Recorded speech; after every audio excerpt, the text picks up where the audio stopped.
सच्चे दरबार की जय। बोलो शेरा वाली मैया की जय।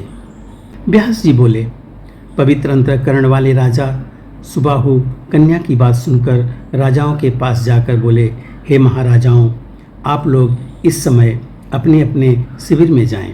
मैं कन्या का विवाह कल करूंगा।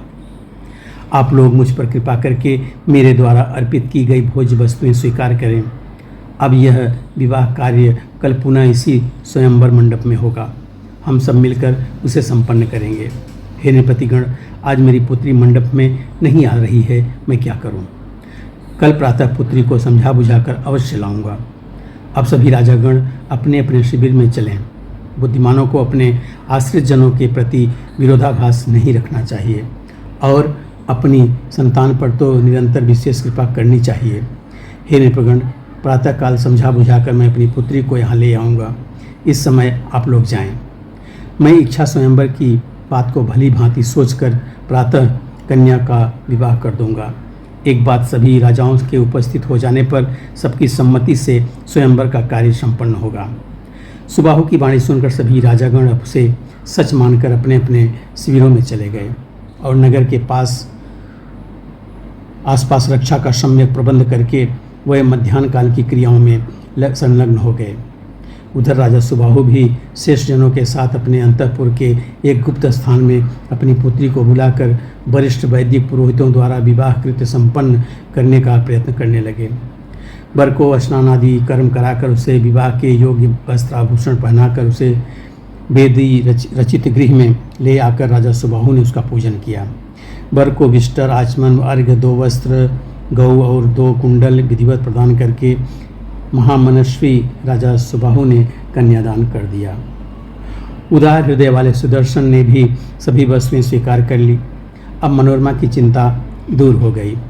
उस समय कुबेर पुत्री के समान उस सुंदर केसों वाली शशिकला को पाकर सुदर्शन ने अपने आप को परम धन्य समझा।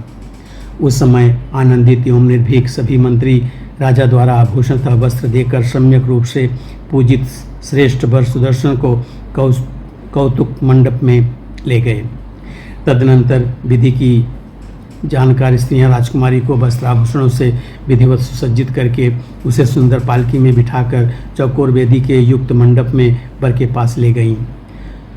उस वेदी पर पुरोहित ने अग्नि स्थापन करके और विधिवत घृताहुति देकर कौतुकागार में कौतुक किए हुए प्रेम रस से अत्यंत सिक्त वर वधू को बुलाया।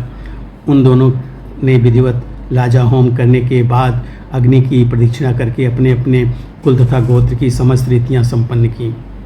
महाराज सुबाहु ने घोड़ों से जुते तथा अत्यंत बाणों से लदे हुए 200 सुसज्जित रथ सुदर्शन को विवाह में उपहार स्वरूप दिए। उन्होंने मदमत्त सुवर्ण के आभूषणों से विभूषित तथा पर्वत के शिखर के समान शरीर वाले 125 हाथी राजकुमार सुदर्शन को प्रेम पूर्वक प्रदान किए। विवाह के समय राजा ने स्वर्ण आभूषणों से अलंकृत 100 दासियां और सुंदर सुंदर 100 हाथिनियां प्रसन्नतापूर्वक बार बार वर को समर्पित की। उन्होंने सब प्रकार से आयुधों और आभूषणों से सज्जित 1000 सेवक, बहुत से रत्न, रंग बिरंगे दिव्य सूती वस्त्र तथा ऊनी वस्त्र यथोचित रूप से दिए। निवास के लिए रंग बिरंगे सुंदर और विशाल भवन, सिंधु देश के उत्तम 2000 घोड़े, भार ढोने में सुंदर कुशल 300 ऊँट, अन्य एवं रस से परिपूर्ण 200 उत्तम बैलगाड़ियाँ भी प्रदान की। तत्पश्चात राजा सुबाहु ने हाथ जोड़कर राजमाता मनोरमा को प्रणाम करके कहा, हे राजकुमारी, मैं आपका सेवक हूँ, अतः आप जो मनोवांछित हो उसे कहिए। इस समय मनोरमा भी सुबाहु के मधुर वाणी में कहा। तब उस मनोरमा ने भी सुबाहु से मधुर वाणी में कहा, हे राजन, आपका कल्याण हो, आपके वंश की वृद्धि हो। आपने मेरा बहुत सम्मान किया है, क्योंकि आपने अपनी रत्नमयी कन्या मुझे मेरे पुत्र के लिए प्रदान की है। हे राजन, मैं यश गाने में कुशल बंदीजन और मागधों की पुत्री नहीं हूँ, जो भली भांति आपकी प्रशंसा कर सकूँ। आप तो अपने ही हैं, अतः आप श्रेष्ठ सज्जन की मैं क्या स्तुति करूँ। आप एक उत्तम नरेश हैं, आप मेरे संबंधी हो गए हैं। आपने मेरे पुत्र को सुमेरु के समान बना दिया है। अहो, महान आश्चर्य है, आप जैसे राजा के पवित्र चरित्र का वर्णन कहाँ तक करूँ, जो कि आपने इस सभी राजाओं को छोड़कर राज्य से च्युत वन में निवास करने वाले धनहीन, पिता विहीन, सेना रहित, फल के आहार पर ही रहने वाले तथा संपत्तिहीन मेरे पुत्र को अपनी प्रिय तथा कुलीन कन्या प्रदान कर दी है। अपने समान धन, कुल और बल वाले को ही कोई अपनी पुत्री प्रदान करता है।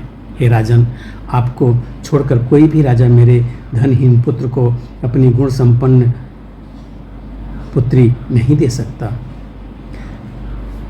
सभी महान तथा बलशाली राजाओं से शत्रुता लेकर आपने मेरे सुदर्शन को अपनी कन्या अर्पित की है। हे राजन, मैं आपके इस धैर्य का वर्णन क्या करूं। इस प्रकार मनोरमा के कृतज्ञतापूर्ण वचन सुनकर महाराजा सुबाहु ने प्रसन्नतापूर्वक हाथ जोड़कर पुनः यह वचन कहा, मेरा यह अति प्रसिद्ध राज्य आप ले लीजिए और आज से मैं आपका सेनापति हो रहा हूँ। नहीं तो आप आधा राज्य ही ले लें और अपने पुत्र के साथ यहीं रहकर राजसी भोग भोगें, क्योंकि अब काशी में निवास कर छोड़कर किसी वन या ग्राम में आप लोग रहें, ऐसा मेरा विचार नहीं है। सभी उपस्थित भूपगण मुझ पर अत्यंत रुष्ट हैं। मैं जाकर पहले उन्हें शांत करूंगा, उसके बाद दान एवं भेद नीति का विधान करूंगा। यदि इस पर भी वे अनुकूल ना हुए तो उनसे युद्ध करूंगा। यद्यपि हार और जीत तो दैवाधीन है, तथापि जिस पक्ष में धर्म रहता है उसकी विजय होती है, अधर्म के पक्ष वालों की कभी नहीं। अतः अधर्म से युक्त उस राजाओं का अपना खोया हुआ, अपना सोचा हुआ कैसे हो सकता है। उन सुबाहु से सम्मान पाकर पूर्ण रूप से आनंदमग्न मनोरमा उनकी सारगर्भित वाणी सुनकर अत्यंत प्रसन्न होकर उनसे हितकर वचन कहने लगी। हे राजन, आपका कल्याण हो। आप निर्भय होकर अपने पुत्रों के साथ राज्य कीजिए। मेरा पुत्र भी निश्चय ही अपना राज्य पाकर साकेतपुरी अयोध्या में शासन करेगा। हे राजन, आप हम लोगों को अपने घर जाने के लिए आज्ञा दीजिए। भगवती दुर्गा आपका कल्याण करेंगी। हे राजन, मुझे अब कोई चिंता नहीं है, क्योंकि मैं पराम्बा भगवती का भली भांति चिंतन करती रहती हूँ। इस प्रकार उन दोनों में विविध वाक्यों द्वारा अमृत के समान मधुर वार्तालाप में रात बीत गई। प्रातःकाल होने पर सभी राजा विवाह हो जाने की बात जानकर कुपित हो उठे और नगर के बाहर निकलकर आपस में कहने लगे, हम आज ही उस कलंकी राजा सुबाहु तथा विवाह की योग्यता न रखने वाले उस कुमार सुदर्शन को मारकर राजलक्ष्मी सहित उस शशिकला को छीन लेंगे, अन्यथा लज्जित होकर हम लोग कैसे अपने घर जाएंगे। आप सब लोग बजाई जा रही तुरहियों तथा शंखनादों के निनाद, गीत ध्वनि तथा अनेक प्रकार की वेद ध्वनि सुन लें। मृदंगों के भी शब्द हो रहे हैं।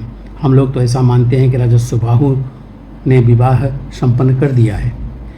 राजा ने हमें बातों बातों में ठग कर वैवाहिक विधि से पाणी ग्रहण संस्कार अवश्य कर दिया है। हे राजाओं, अब आप लोगों को क्या करना चाहिए, इस विषय में आप लोग सोचें और आपस में विचार करके एक निर्णय लें। इस प्रकार राजाओं में परस्पर बातचीत हो रही थी कि इतने में अप्रतिम प्रभाव वाले काशीपति महाराज सुबाहु कन्या का पाणी ग्रहण संस्कार संपन्न करके प्रसिद्ध तेजस्वी तेज वाले अपने मित्रों को साथ लेकर उन राजाओं को निमंत्रित करने के लिए शीघ्र उनके पास गए। काशीराज सुबाहु को आते देखकर उपस्थित नरेश ने क्रोध के कारण कुछ नहीं कहा, वह मौन साध कर बैठे रहे।